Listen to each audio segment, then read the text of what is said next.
Hi friends, welcome to Rupa IAS academy. Friends, మన ఈ వీడియోలో ఒక గొప్ప మహోన్నత వ్యక్తి అయిన గౌరవనీయులు శ్రీ మన్మోహన్ సింగ్ గారు, ఈయన గురించి మనం నేర్చుకుంటున్నాం. 2 days బ్యాక్ ఆయన చనిపోయారు, మనందరూ తెలుసు. ఇలాంటి గొప్ప వ్యక్తి గురించి మనం తెలుసుకోవడం మన బాధ్యత కూడా. ఎందుకంటే భారతదేశాన్ని దశ మార్చిన ఒక గొప్ప మహోన్నత వ్యక్తి ఈయన. 92 years బ్రతికారు. ఈ రోజుల్లో 92 years అంటే చాలా గ్రేట్, ఇప్పుడున్న వాతావరణ పరిస్థితులను బట్టి. సో ఆయన ఒక పొలిటీషియను, ఎకనామిస్టు, అదేవిధంగా బ్యూరోక్రాట్ కూడా. ఈ 3 కూడా పదవులు ఆయన చేశారు. ఆయన ఏ పదవులు చేశారు, ఏ అవార్డులు వచ్చాయి, ఎక్కడ పుట్టారు అనేది మనం ఎగ్జామ్ పాయింట్ ఆఫ్ వ్యూలో కూడా చాలా ఇంపార్టెంట్. సో పివి నరసింహారావు గారితో కలిసి పనిచేశారు. ఆయన రాజీవ్ గాంధీ ఉన్నప్పుడు చేశారు, ఇందిరాగాంధీ కాలంలో చేశారు. చాలా గొప్ప వ్యక్తి మన్మోహన్ సింగ్ గారు. ఒకసారి చూద్దాం. ఆయన బర్త్ సెప్టెంబర్ 26, 1932. పంజాబ్ ప్రావిన్స్లో ఇప్పుడున్న పాకిస్తాన్లో ఘా అనే ప్రాంతంలో పుట్టారు. ఇప్పుడు ప్రజెంట్ పాకిస్తాన్లో ఉంది ఆయన. అలాగే డెత్ కూడా యాదృచ్ఛికంగా 26 వచ్చింది, కాకపోతే December 26 మంత్ మారిందనమాట. Birth 26, death 26. 92 yearలో ఆయన చనిపోయారు. మనకి చూస్తే ఆయన విద్యాభ్యాసం కానీ ఎక్కడో వీధి దీపాల్లో చదువుకున్నారు. అప్పుడు కరెంటే లేదనమాట. వీధి దీపాల్లో చదువుకుని ఇంత పెద్ద గొప్ప వ్యక్తి అయ్యారు. ప్రపంచంలోనే గొప్ప వ్యక్తి అయిన.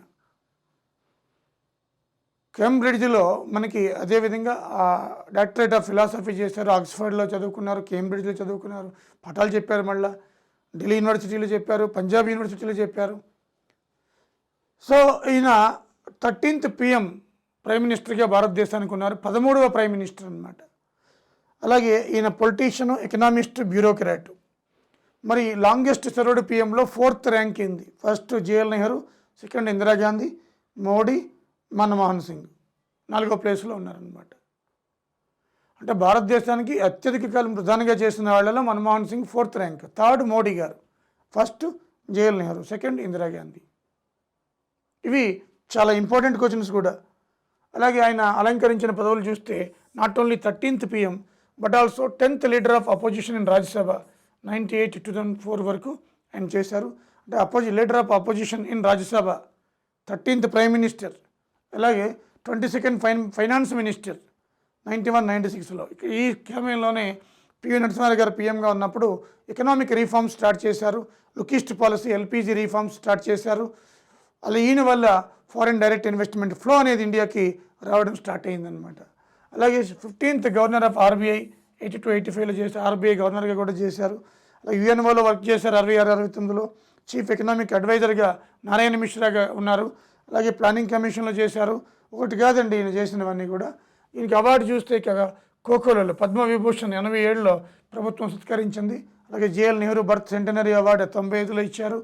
అలాగే ఏషియా మనీ అవార్డు 93లో ఇచ్చారు. యూరో మనీ అవార్డు 94లో ఇచ్చారు. ఆడమ్ స్మిత్ ప్రైజ్ ఇచ్చారు.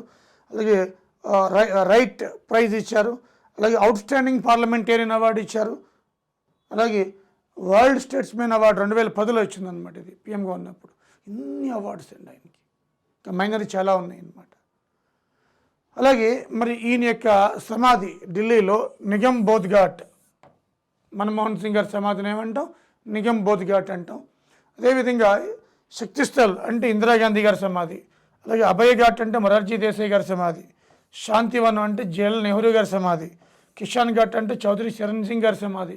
చూడండి, అన్నీ కూడా సమాధులు అడుగుతుంటాడు. ఏంది వచ్చింది కాబట్టి న్యూస్లోకి, మిగతా కూడా మ్యాచ్ ది ఫాలోయింగ్లో అడగచ్చు. అలాగే విజయ్ ఘాట్ LB శాస్త్రి గారిది. రాజ్ ఘాట్ బాపూజీ గాంధీ గారిది. 91 రిఫార్మ్స్ అనేవి LPG రిఫార్మ్స్, లుకిస్ట్ పాలసీ, అలాగే లైసెన్స్ రాజ్కి మంగళం పాడడం, అలాగే డీలైసెన్స్ని తీయడం, FDI ఫ్లో పెరగడం, ఇవన్నీ కూడా ఈయన కాలంలోనే జరగడం జరిగిందనమాట. అంత గొప్ప వ్యక్తి. అయితే ఇంత గొప్ప వ్యక్తి అయినప్పటికీ కొన్ని ఆయన మీద ఆరోపణలు కూడా ఉన్నాయి. అంటే ఆయన మీద అయితే లేవు డైరెక్ట్గా, కానీ ఆయన ప్రభుత్వంలో ఉన్నప్పుడు 2G స్కామ్ జరిగింది. అదేవిధంగా మనకి కోల్ స్కామ్ జరిగింది. అదేవిధంగా కామన్వెల్త్ క్రీడలు 2010లో. ఇవన్నీ కూడా ఒక 3 స్కామ్స్ అయితే భారీవే ఆయన కాలంలో. కానీ ఆయన ఎవరు కూడా ఆయన్ని తప్పు పట్టలేదన్నమాట. అంత క్లీన్ చిట్ ఉన్న మనిషి, గొప్ప వ్యక్తి ఎవరు అంటే మన్మోహన్ సింగ్ గారు. మనందరికీ ఆదర్శప్రాయం, అజాతశత్రువు ఆయన. మన స్టేట్లో అయితే రోసయ్య గారు 2 రాష్ట్రాల్లో ఎంత గొప్ప వ్యక్తో, అలాంటి గొప్ప వ్యక్తి ఎవరు అంటే మనకి రోసయ్య గారిని కంపేర్ చేయలేము. కానీ ప్రపంచంలోనే గొప్ప వ్యక్తి మన్మోహన్ సింగ్ గారు. అంటే అజాతశత్రువు అనే పదంలో వాడాను నేను. అజాతశత్రువు అంటే ఎవరికి ఏ పార్టీకి కూడా మనకి గజ్జ లేకుండా అందరితో సమానంగా మనకి సభ్యతా సంస్కారంతో మెలిగిన వ్యక్తి మన్మోహన్ సింగ్ గారు. వినయవంతుడు, చాలా మంచి వ్యక్తి అనమాట. ఓకేనా. సో అలాంటి వ్యక్తి మన మధ్య లేకపోవడం అనేది భారతదేశానికి చాలా తీరని లోటు. ఆయన యొక్క సలహాలు ఆ మధ్య నోట్ల రద్దప్పుడు కూడా నరేంద్ర మోడీ గారు వెళ్ళి ఆయన ఇంటికి ఆయన సలహాలు తీసుకోవడం జరిగింది. అంత గొప్ప వ్యక్తి మన్మోహన్ సింగ్ గారు అనమాట. సో ఆయన గురించి మనకి కాంపిటేటివ్లో వచ్చే అవకాశం ఉంది కాబట్టి ఈ వీడియో చేయడం జరిగింది. So thank you friends, thank you very much.